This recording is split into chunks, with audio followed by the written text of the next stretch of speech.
La península ibérica, situada en el extremo suroeste de Europa, se proyecta entre el mar Mediterráneo y el océano Atlántico, tendiendo un puente con el continente africano. Las rocas de las montañas, la tierra de los llanos y las olas de los mares condicionan muchos de los acontecimientos históricos que se desarrollan en este territorio.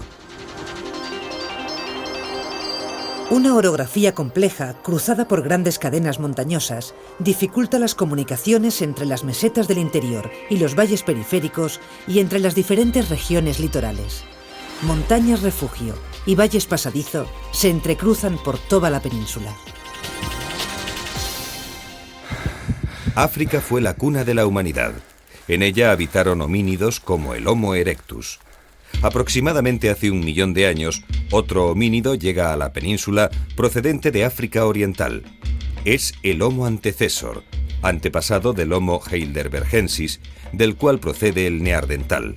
Hace unos 40.000 años, una nueva oleada procedente del sur de África llega a la península y sustituye a sus antiguos congéneres.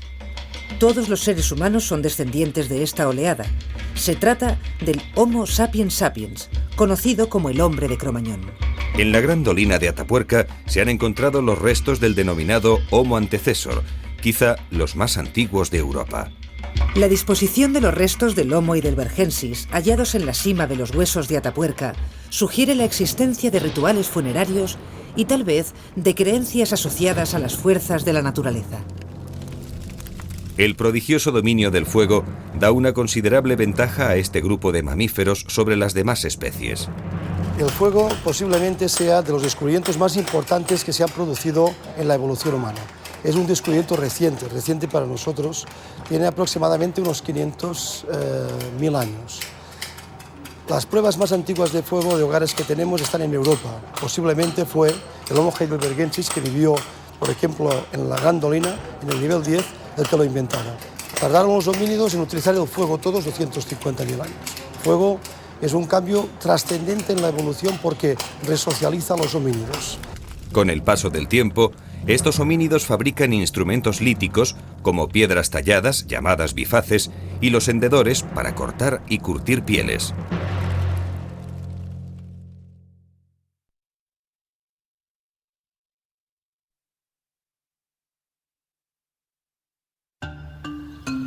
El sílex es uno de los materiales más determinantes de la prehistoria. Durante cientos de miles de años, los humanos construyen buena parte de sus herramientas con este material. La habilidad para obtener lascas de sílex permite fabricar herramientas cortantes, raspadores y hendedores.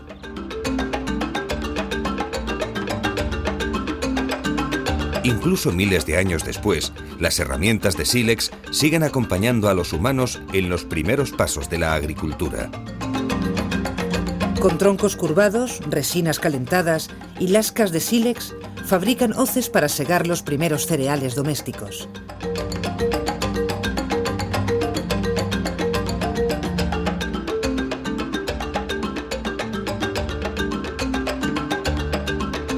Con sílex cortan la carne de los animales y quitan las pieles, los nervios y los tendones, que les permiten fabricar ropa y todo tipo de instrumentos.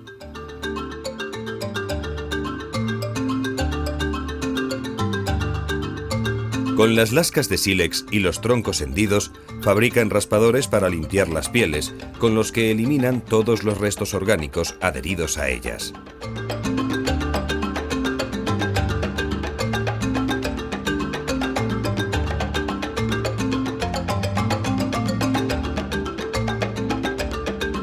Gracias a este tipo de útiles se visten y alimentan. Con los huesos de los animales fabrican punzones y agujas, usando como hilo fibras vegetales o animales. Las agujas les permiten coser pieles y así elaborar todo tipo de prendas de vestir o bolsas para transportar pequeños productos y objetos.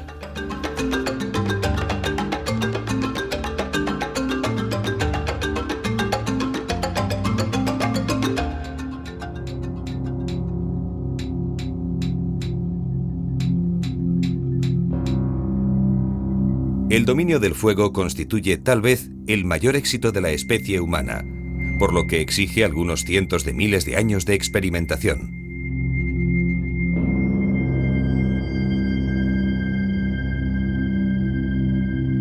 Aunque con el tiempo llega a ser algo muy fácil de obtener, ya sea mediante fricción o percusión. El fuego permite continuar teniendo luz cuando no hay luz natural. Permite utilizar el fuego para calentarse, permite utilizar el fuego como lugar de reunión, permite desarrollar el aprendizaje en las sociedades humanas. Por lo tanto, el fuego representa la adquisición más importante de la evolución. Antes, los primates, cuando llegaba la noche, somos primates visuales, no cazamos de noche, vivimos de día, pues se fragmentaba y se rompía esta cohesión que durante la caza, que durante la recolección se puede producir. Cuando se inventa el fuego, la luz natural continúa, lo que permite agrupar toda la comunidad a nivel generacional, abuelos, abuelas, tíos, padres, madres, crías, etcétera, en torno al fuego. Lo que permite un intercambio de información a nivel de edad.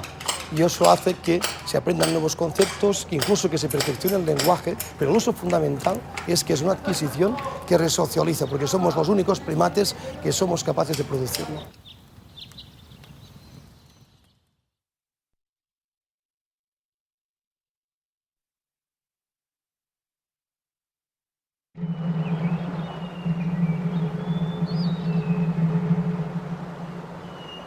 Un nuevo tipo humano aparece hace 90.000 años.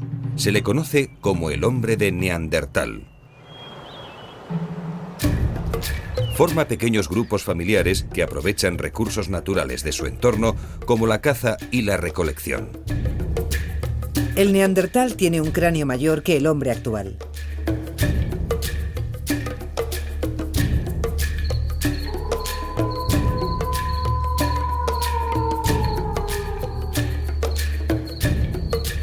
En función de la estación del año y la presencia de animales de caza, aprovechan grandes cuevas y pequeñas construcciones vegetales para dormir y cocinar.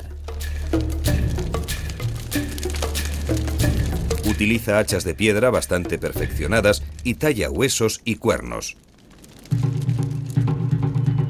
El Neandertal desciende del Homo heidelbergensis, que a su vez procede del Homo antecessor, especie hallada en Atapuerca. Hace tan solo 40.000 años, un nuevo grupo llega a la península ibérica, el Cromañón, que convive un cierto tiempo con el Neandertal y luego acaba por sustituirlo.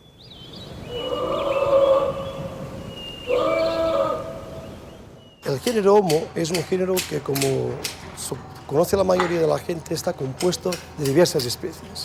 Especies que emergieron en África, como el Homo habilis, los más antiguos talladores de piedra de la historia, pero que ahora muy recientemente se han encontrado otros homínidos que aún desconocemos exactamente la especie, en Dmanisi, en Asia.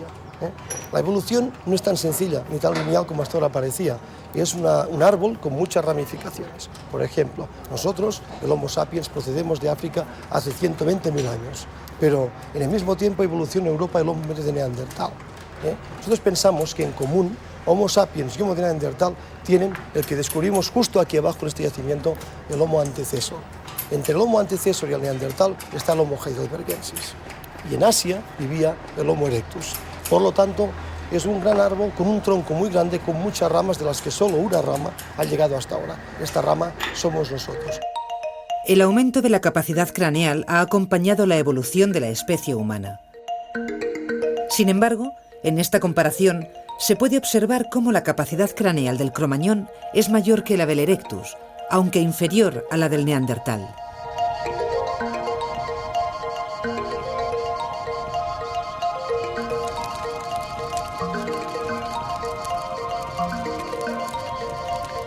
El Cromañón también aprovecha hábitats naturales en los cuales deja restos de su presencia.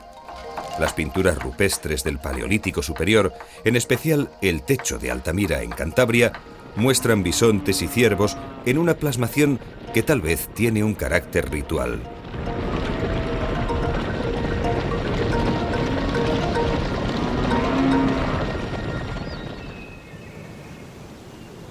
Para dibujar el perfil de una mano, soplan un canuto lleno de tinte sobre la mano apoyada en la roca.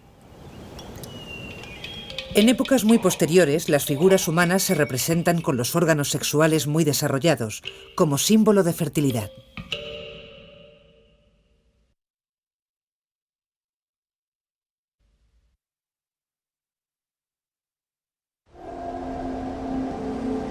Hace unos 10.000 años, en algunas regiones de la Tierra, se inicia la domesticación de animales y el cultivo de plantas. Esta revolución agrícola llega a la península ibérica desde Oriente Medio. Sin duda, constituye uno de los acontecimientos más decisivos de la historia, y es el elemento que caracteriza un nuevo periodo histórico, el Neolítico. Durante este periodo, las comunidades humanas producen más alimentos, se convierten en sedentarias y su organización social se vuelve más compleja. Además, los humanos empiezan a tejer y a hacer recipientes de cerámica. En algunas áreas de la península ibérica aparece la cerámica cardial, característica del Neolítico, que se obtiene mediante la impresión sobre la cerámica aún fresca del caparazón del Cardium edule. De este modo consiguen objetos cerámicos de un extraordinario valor estético y funcional.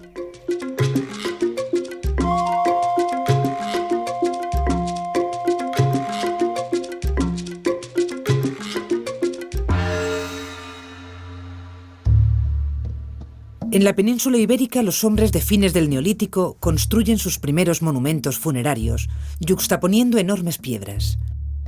Es lo que se conoce como arte megalítico, del que son ejemplo los dólmenes del norte de la península. Más tarde, ya en la Edad de los Metales, se construyen las taulas, los talayots y las navetas de las Baleares. Una de las más famosas es la naveta das Tudons, en la isla de Menorca.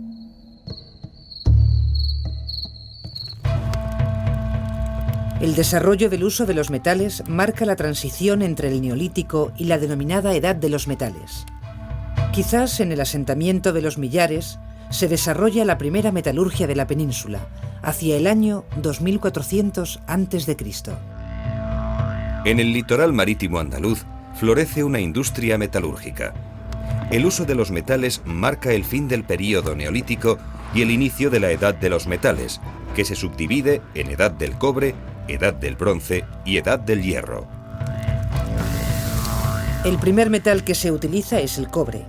Con él se hacen puñales, punzones, agujas, brazaletes, sortijas y estatuillas.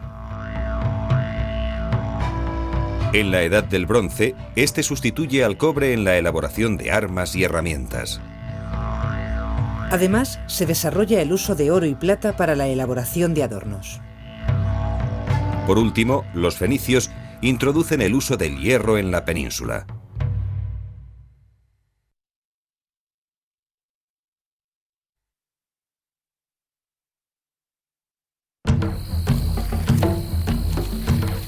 En la región europea de los Alpes aparece y se desarrolla una nueva cultura de raíz indoeuropea, que da lugar a los pueblos célticos. Alrededor de 1000 a.C., elementos célticos se expanden por toda Europa occidental y dan origen a diferentes comunidades, gálatas, galos, gaélicos, etc., a quienes los griegos denominan keltois.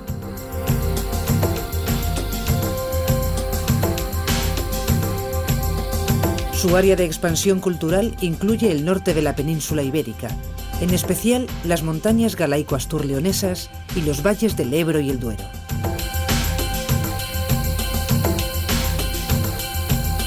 Es posible que pequeños grupos familiares lleguen a estos lugares y se fundan con las poblaciones locales.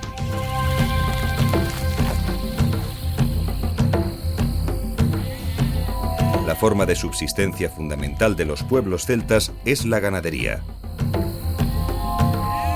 Alrededor del 600 a.C. entran en la Edad del Hierro, al generalizarse el uso de instrumentos fabricados con este metal. Los celtas siguen un ritual para incinerar a sus muertos. Como elemento purificador, el fuego facilita el tránsito a la otra vida.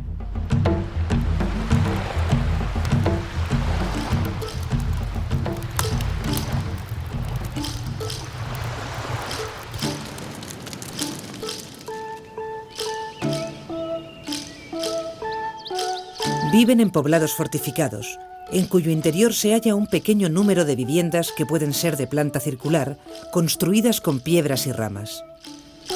En el noroeste peninsular, estos poblados se denominan castros y están situados en un lugar elevado, agrupados sin orden dentro de un recinto defensivo.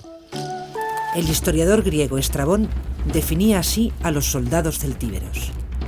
Los celtíberos son diestros en emboscadas y persecuciones, ágiles, listos y disimulados. Su escudo es pequeño, de 2 pies de diámetro, cóncavo en su interior, y lo llevan suspendido por delante con correas, pues no tiene al parecer abrazaderas ni asas. Van armados con un puñal y la mayoría de ellos se protege con corazas de lino.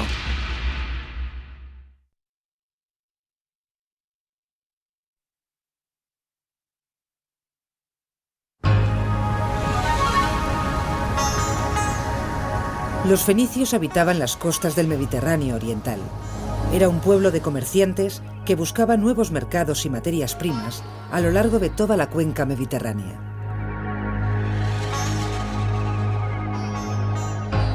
Es probable que al llegar a la península ibérica, los fenicios practicaran lo que el historiador griego Heródoto denomina comercio silencioso. Desembarcan en una bahía resguardada o en algún puerto natural próximo a un poblado indígena. En un pequeño bote se acercan a la orilla y depositan sus mercaderías: sedas, madera de cedro, figurillas de marfil, especias, etc. Luego se retiran a la espera de que los nativos se acerquen a curiosear. Si las cantidades de oro y plata que les dejan a cambio les parecen suficientes, vuelven para recoger el metal y continuar los intercambios.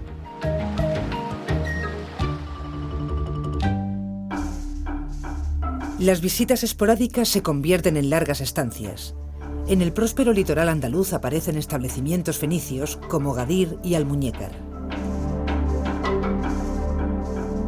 Es posible que el contacto con aquel pueblo del Mediterráneo oriental comporte cambios en las condiciones de vida de los habitantes de las costas de Europa occidental, sobre todo para determinadas élites locales.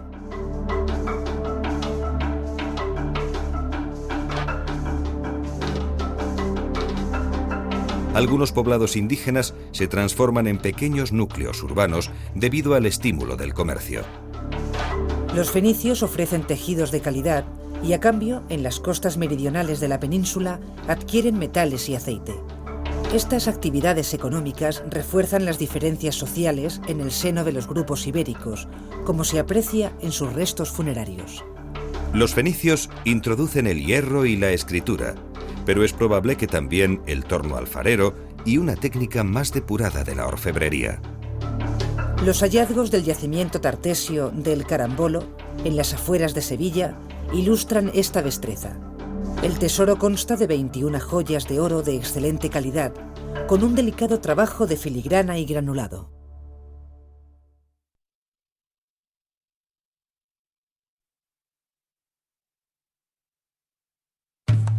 Fruto de los contactos con fenicios y griegos, desde la desembocadura del Ródano hasta más allá de Gibraltar, se desarrolla otro conjunto de culturas del hierro a las que se denomina íberas. Estos grupos íberos ocupan las regiones litorales y los valles de los ríos Guadalquivir y el Ebro. Del nombre de este último deriva el apelativo íbero. El denominador común de las culturas íberas es su origen no indoeuropeo, aunque con frecuencia ambos grupos acaban por fusionarse, en especial al norte del sistema ibérico. En general, los íberos viven en poblados fortificados situados en algún lugar elevado.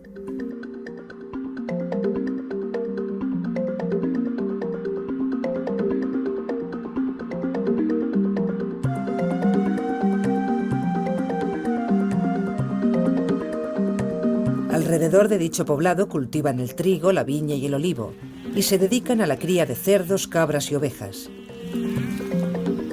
Es probable que en algunas zonas del Levante peninsular lleguen a crear pequeños huertos irrigados. Los contactos comerciales con fenicios, griegos y cartagineses impulsan el desarrollo de la artesanía y algunos poblados llegan a convertirse en pequeñas ciudades con varios cientos de habitantes. En muchos aspectos, los íberos desarrollan una vida urbana bastante similar a la de los pueblos más avanzados de la época.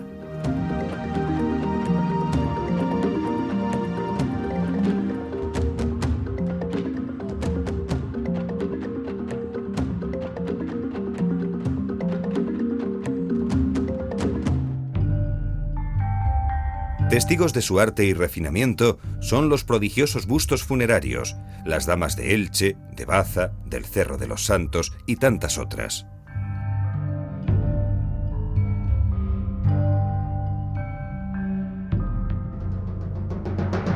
La principal arma de guerra de los íberos es una espada corta de hoja curva llamada falcata. El historiador Estrabón relata con admiración lo que denomina devotio ibérica, es decir, vínculos de fidelidad personal entre los jefes y los guerreros que pueden conducir al sacrificio personal siguiendo al jefe. El historiador helénico Diodoro de Sicilia describe a los soldados íberos con estas palabras.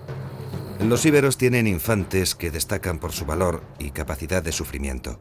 Van vestidos con ásperas capas cuya lana recuerda al fieltro. Llevan escudos ligeros, menos los de vanguardia, que son grandes y redondos como un aspis griego.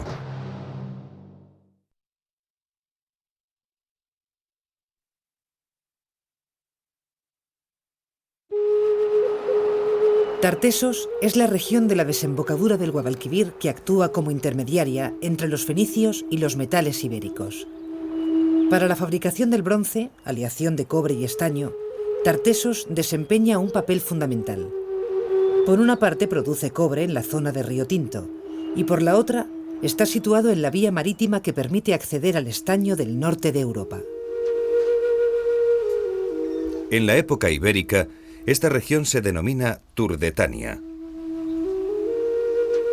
Los turdetanos son famosos por sus lanas, con las que elaboran tejidos de excelente calidad. El historiador griego Estrabón cuenta la vida de Turdetania en los siguientes términos. Producen cera, miel, pez, mucha cochinilla y minio.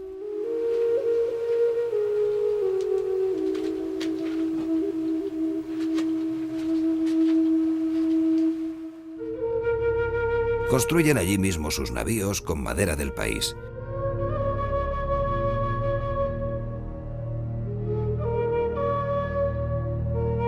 Tienen sal fósil y muchas corrientes de ríos salados, por lo que abundan las factorías de salazón de pescado que producen salmueras tan buenas como las del Ponto.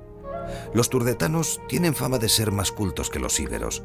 Poseen una gramática y escritos de mucha antigüedad, así como poemas y leyes en verso que, según ellos, tienen 6000 años. Los demás íberos usan su propia gramática, aunque no es uniforme, porque tampoco hablan la misma lengua todos. Es evidente la influencia fenicia en la cultura turdetana. Los civilizados habitantes de Gades veneran en sus santuarios a la diosa Astarte y visten túnicas de lino adornadas con hilos de oro, como los ricos comerciantes de Fenicia.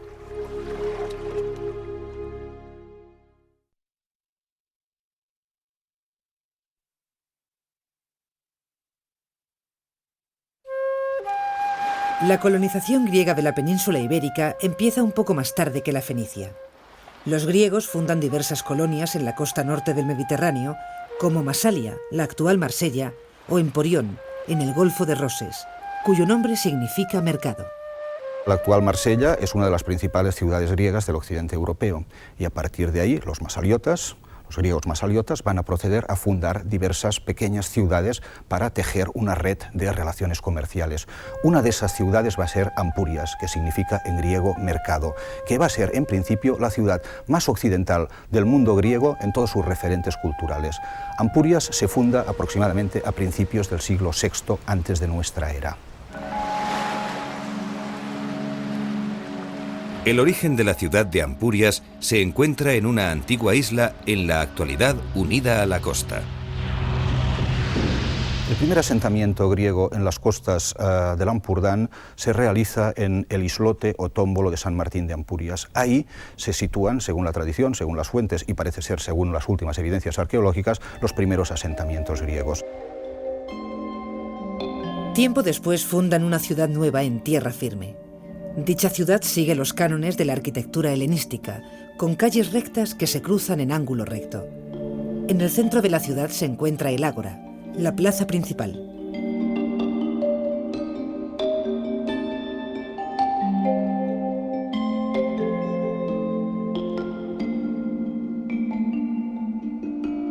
Ampurias cuenta con dos núcleos urbanos.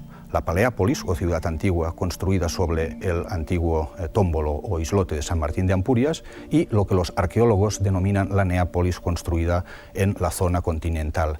Entre ambos núcleos se extiende el puerto, que es lo realmente importante, lo realmente estructurante.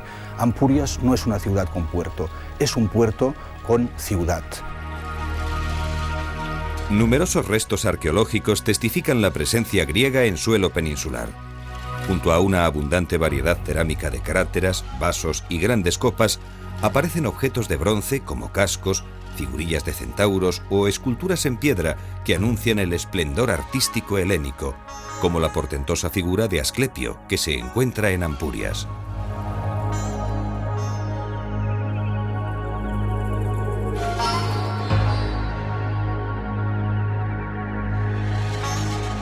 También de esa ciudad son célebres las acuñaciones de moneda de plata, símbolo de la riqueza y prestigio de esta colonia. Para llegar al esplendor de Ampurias, habrá sido necesario un lento e imparable desarrollo cultural que empieza con la llegada a la península de los primeros homínidos, hace casi 1 millón de años. Desde entonces, un entramado de pueblos célticos y de sociedades íberas, en contacto con fenicios y griegos, desarrollarán culturas y ciudades que perduran hasta nuestros días.